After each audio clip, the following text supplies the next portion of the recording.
Halo pejalan sunyi, selamat datang di Jalan Sunyi, ruang berbagi ragam literasi, terutama sastra dan teater. Di video ini saya akan berbagi bacaan tentang adaptasi ya, antara kesetiaan dan kreativitas, dari pengkhianatan hingga inovasi.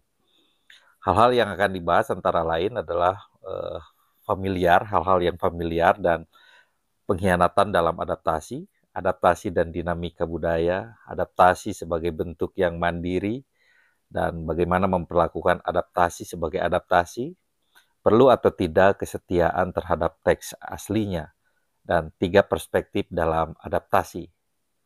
Sebelum menyimak pembahasannya, dukung channel ini dengan subscribe, like, komen, dan share video ini.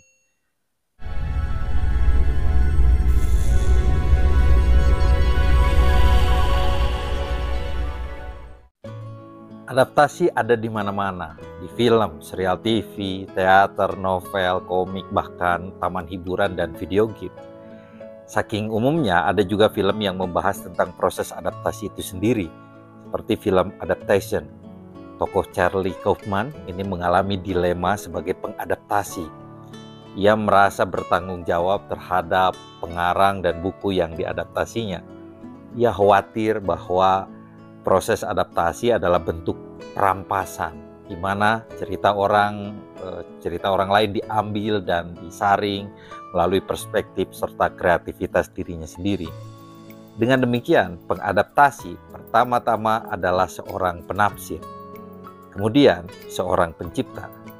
Semuanya mengeksplorasi bagaimana cerita diubah dari satu medium ke medium lain. Meski sering dianggap sebagai sesuatu yang modern, ya, adaptasi sudah ada sejak lama.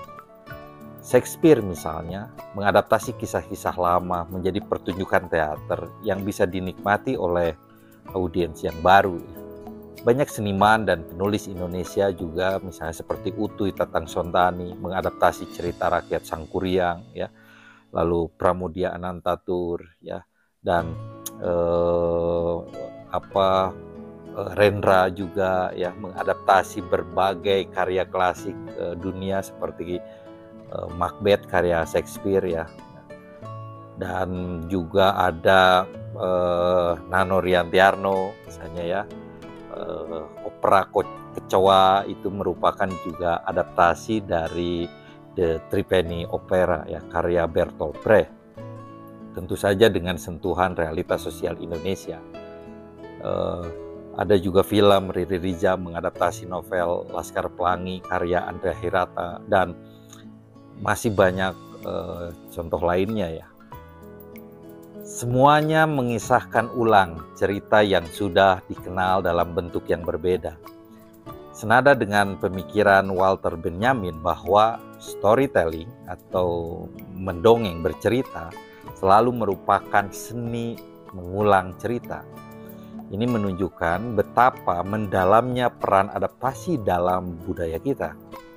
Namun dalam dunia kritik ya, adaptasi sering mendapat stigma sebagai karya yang lebih rendah dibandingkan dengan sumber aslinya. Banyak kritikus ini menggunakan istilah seperti pengkhianatan atau penyimpangan ya, ketika membahas adaptasi dari sastra ke film atau ke televisi. Ada anggapan bahwa perubahan format ini menurunkan nilai seni karya tersebut. Misalnya, mengubah Romeo and Juliet ya menjadi opera atau balet ya lebih bisa diterima dibandingkan menjadikannya film modern seperti Romeo plus Juliet ya karya Baz Luhrmann.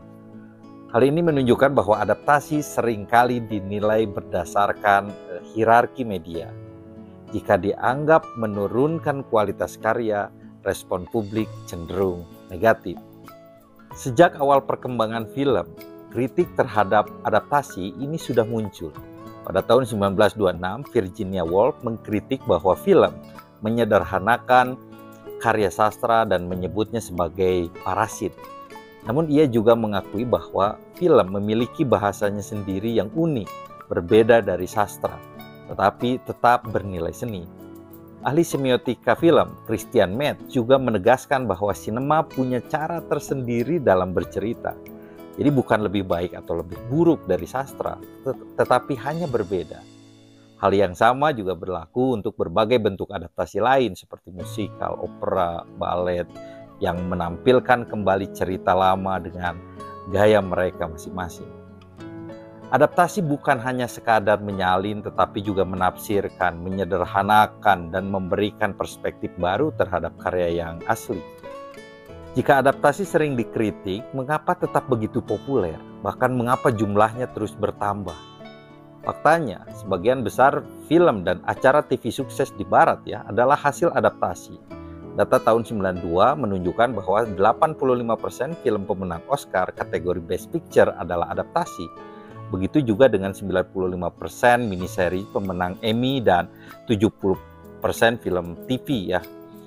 Salah satu alasan utama adalah kemunculan media baru dan meningkatnya permintaan akan cerita yang sudah dikenal tetapi disajikan dengan cara yang berbeda. Adaptasi ini menawarkan pengalaman unik, cerita lama yang sudah familiar tetapi dengan variasi baru . Pengenalan kembali cerita lama ditambah elemen kejutan membuat adaptasi menarik bagi penonton. Selain itu, faktor ekonomi juga memainkan peran yang besar. Sejak abad ke-19, banyak seniman lebih memilih mengadaptasi karya sukses untuk mengurangi resiko kerugian. Hollywood pun ini menggunakan strategi serupa, mengadaptasi novel-novel populer karena sudah memiliki basis penggemarnya. Di era modern, tren ini semakin berkembang dengan sistem waralaba, franchise . Misalnya film The Lion King ini diadaptasi menjadi musikal panggung dan film ini sukses sering dibuat versi video gamenya. Ini menciptakan jaringan media yang saling menguntungkan. Perusahaan besar yang memiliki hak atas cerita dalam berbagai format dapat memanfaatkannya untuk mendapatkan keuntungan yang lebih besar. Menariknya, ada juga film yang seolah-olah dibuat sebagai adaptasi padahal tidak berbasis pada karya tertentu. Misalnya The Royal Tenenbaums . Ini menampilkan adegan buku perpustakaan di awal film, seakan-akan adaptasi dari novel . Ini adalah bentuk pengapresiasi terhadap tradisi adaptasi dalam film, sekaligus sindiran terhadap anggapan bahwa adaptasi harus berasal dari sastra. Jadi apa sebenarnya yang membuat sebuah karya disebut sebagai adaptasi? Dan mengapa ada film yang ingin dilihat sebagai adaptasi meskipun tidak benar-benar berbasis pada sumber tertentu? Pada akhirnya, adaptasi bukan soal mengubah satu format ke format yang lain, tetapi juga cara untuk memahami dan menghidupkan kembali cerita ke dalam bentuk baru. Meskipun sering dianggap sebagai karya yang sekunder, adaptasi telah menjadi bagian penting dari budaya bercerita sejak zaman kuno hingga era digital saat ini. Adaptasi adalah sebuah karya yang selalu berkaitan dengan karya sebelumnya. Seperti yang dikatakan oleh Michael Alexander, adaptasi bersifat palimpsestos, istilah yang merujuk pada naskah atau tulisan yang telah dihapus dan ditulis ulang di atasnya. Artinya, jejak karya asli masih terasa dalam versi yang baru. Saat kita menyebut suatu karya sebagai adaptasi, kita mengakui bahwa ada hubungan langsung dengan cerita lain yang sudah ada sebelumnya. Gerard Genette ini menyebut ini sebagai teks level kedua, derajat kedua sebuah karya yang dibuat dan dipahami dalam hubungannya dengan teks sebelumnya.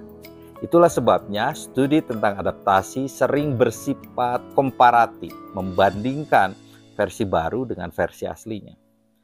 Namun meskipun adaptasi memiliki keterkaitan dengan sumbernya, bukan berarti adaptasi tidak bisa berdiri sendiri. Banyak ahli berpendapat bahwa adaptasi adalah karya mandiri yang bisa dinilai dan ditafsirkan tanpa harus selalu dikaitkan dengan sumber aslinya. Walter Benjamin ini menjelaskan bahwa setiap karya seni memiliki auranya sendiri, yaitu kehadiran uniknya dalam waktu dan ruang tertentu. Roland Barthes bahkan menyebut adaptasi bukan hanya sebagai karya, tetapi sebagai teks, ya, sebuah kumpulan kutipan, referensi, dan gema dari berbagai sumber. Dengan kata lain, adaptasi adalah karya yang berlapis yang memiliki nilai tersendiri sekaligus juga tetap terhubung dengan cerita yang mendahuluinya. Salah satu perdebatan dalam studi adaptasi adalah sejauh mana adaptasi harus setia terhadap sumbernya. Selama ini banyak kritikus menilai adaptasi ini berdasarkan seberapa mirip karya aslinya. Misalnya saat sebuah novel klasik diadaptasi menjadi film, sering muncul pertanyaan, apakah film ini setia pada novelnya? Namun pendekatan ini mulai dipertanyakan. Seperti yang dikatakan oleh George Bluestone, ya, jika sebuah film adaptasi sukses secara kritis atau secara finansial, perdebatan tentang kesetiaannya terhadap sumber seringkali tidak lagi relevan. Adaptasi bukan hanya tentang menyalin cerita lama, tetapi juga tentang menciptakan sesuatu yang baru. Ada banyak alasan di balik pembuatan adaptasi, bisa jadi untuk memberikan apresiasi, ya, penghormatan kepada karya yang asli, mempertanyakan gagasan dalam cerita lamanya, atau bahkan menciptakan sesuatu yang benar-benar berbeda. Karena itu, pendekatan teori adaptasi tidak harus selalu berfokus pada kesetiaan terhadap sumbernya. Adaptasi bukan sekadar meniru, melainkan menghidupkan kembali cerita dengan cara yang unik dan sesuai dengan konteks baru. Untuk memahami adaptasi, kita bisa melihatnya dari 3 sudut pandang. Pertama adalah sebagai produk atau karya. Adaptasi adalah sebuah transformasi yang dapat dikenali dari satu atau beberapa karya sebelumnya. Transformasi ini bisa berupa perubahan medium, misalnya dari novel menjadi film, atau perubahan genre, misalnya dari drama menjadi opera, ya. Perubahan ini juga bisa mencakup sudut pandang atau latar belakang yang berbeda, ya, sehingga menghasilkan interpretasi yang baru. Contohnya buku Dead Man Walking awalnya adalah laporan jurnalistik, lalu diadaptasi menjadi film dan kemudian opera. Yang kedua adalah sebagai proses kreatif. Adaptasi tidak sekadar memindahkan cerita ke format lain, tetapi juga proses menafsirkan ulang dan menciptakan kembali. Terkadang adaptasi dilakukan untuk melestarikan cerita lama agar tetap relevan bagi audiens modern atau saat ini, ya. Misalnya film-film di Indonesia yang mengangkat cerita rakyat, ya, tradisional, ini sering dianggap sebagai upaya menjaga budaya melalui medium baru. Yang ketiga adalah sebagai pengalaman bagi penonton. Adaptasi juga merupakan bentuk intertekstualitas, artinya pengalaman kita terhadapnya dipengaruhi oleh pengetahuan kita tentang versi sebelumnya. Misalnya, seseorang yang sudah membaca komik akan memiliki pengalaman berbeda saat menonton filmnya dibandingkan dengan orang yang belum mengenal cerita itu sebelumnya, ya. Secara sederhana, adaptasi bisa didefinisikan sebagai transformasi yang dapat dikenali dari satu atau lebih karya sebelumnya. Proses kreatif yang melibatkan interpretasi dan rekreasi. Sebuah bentuk intertekstualitas yang selalu memiliki hubungan dengan sumbernya. Meskipun sering dianggap sebagai turunan dari karya yang lain, adaptasi bukanlah sekadar salinan. Ia memiliki identitasnya sendiri dan menjadi bagian dari tradisi panjang dalam dunia cerita, ya. Dalam budaya kita yang terus berkembang, adaptasi menjadi cara untuk menghadirkan kembali cerita lama dalam bentuk yang baru, memberi kesempatan bagi generasi baru untuk mengalaminya dengan cara yang lebih relevan. Demikianlah pembahasan singkat tentang adaptasi, ya, antara kesetiaan dan kreativitas, dari pengkhianatan hingga inovasi. Semoga bermanfaat dan semoga kita bisa lebih bijak dan kritis dalam memandang karya adaptasi. Sampai jumpa di video berikutnya.